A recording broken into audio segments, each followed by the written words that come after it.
আসসালামু আলাইকুম এভরিওয়ান, কেমন আছেন সবাই? আশা করছি আল্লাহর রহমতে সবাই ভালো আছেন। তো আজকে আমি আপনাদের সামনে নিয়ে এসেছি সহজ পদ্ধতিতে চিকেন বিরিয়ানির রেসিপি। তো এখানে চিকেন এবং চালের পরিমাণটা কতখানি হবে সেটা আমি বলে দিব।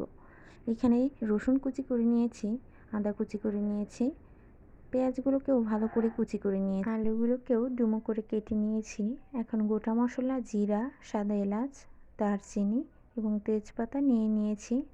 এখন এখানে আমি 1.5 কেজি পরিমাণ চিকেনের ভিতর লবণ এবং হলুদ মিশিয়ে এর ভিতরে ডুমো করে কাটা আলুগুলোকেও দিয়ে দিচ্ছি। আলুগুলো এবং চিকেনগুলো একইভাবে লাল করে ভেজে নেওয়ার জন্য আমি একসাথে লবণ আর হলুদ দিয়ে মাখিয়ে নিচ্ছি। আলু এবং চিকেনগুলোকে সুন্দর করে লবণ হলুদ দিয়ে মাখিয়ে এখন তেলে ভেজে নেব। আলুগুলোকে প্রথমে আমরা লাল লাল করে ভেজে নিচ্ছি, পরে চিকেনগুলোকে আমরা লাল করে ভেজে নিব। এ পর্যায়ে আলুগুলো লাল করে ভাজা হয়ে গেলে এখন ছেড়ে দিচ্ছি চিকেন। ওকেও আলুর মতো করে চিকেনগুলোকেও সুন্দর করে লাল লাল করে ভেজে নিব। দেখতেই পাচ্ছেন কত সুন্দর লাল লাল হয়ে ভাজা হয়ে এসেছে। এ পর্যায়ে আমরা চিকেনগুলোকে তুলে নিব এবং অন্যদিকে হাঁড়িতে তেল বসিয়ে তেলের ভিতরে পেঁয়াজ কুচি ছেড়ে দেব এবং এর ভিতরে তেজপাতা দিয়ে ভালো করে নেড়ে মিশিয়ে নেব। এখানে আমি বাটা মশলার ভিতর জিরা বাটা, রসুন বাটা, পেঁয়াজ বাটা এবং গোটা মশলা দারচিনি এবং সাদা এলাচগুলো দিয়ে দিচ্ছি তেলের ভিতর। এই পর্যায়ে লাল লাল করে মশলাগুলোকে এবং পেঁয়াজগুলোকে লাল করে ভেজে এর ভিতরে বাটা মশলাগুলো দিয়ে দিব।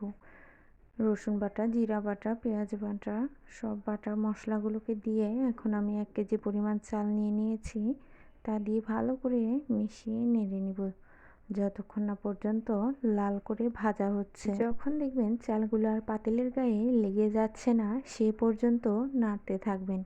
যত ভালো চাল ভাজা হবে তত ভালো টেস্ট আসবে।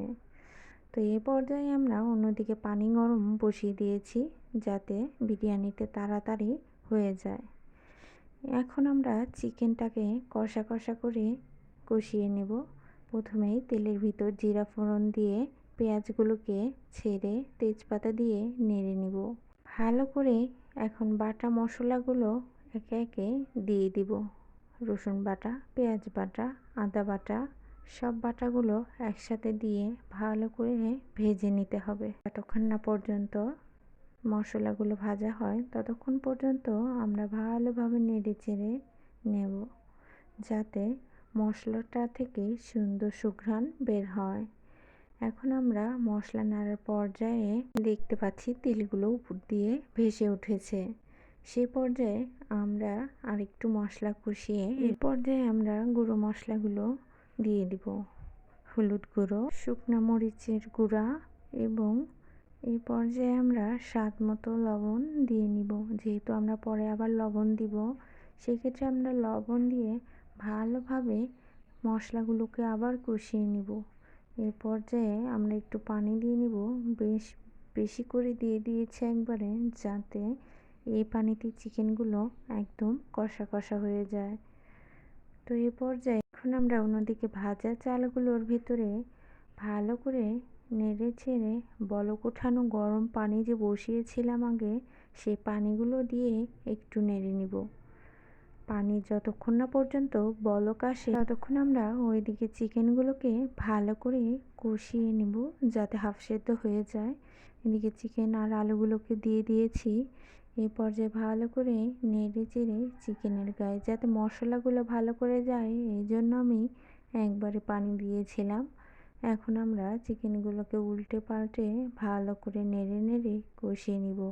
এ পর্যায়ে ঢাকন দিয়ে রেখে কিছুক্ষণ হালকা সিদ্ধ হওয়া পর্যন্ত অপেক্ষা করব। এখন ঢাকনা তুলে এই চিকেনগুলোকে ওই পোলার চালের ভিতর ঢেলে দিয়ে এখন ভালোভাবে মিক্সার করে নিব আমরা। ভালোভাবে মেশানোর পর্যায়ে খেয়াল রাখতে হবে যাতে হালকা হাতে নাড়তে হয়।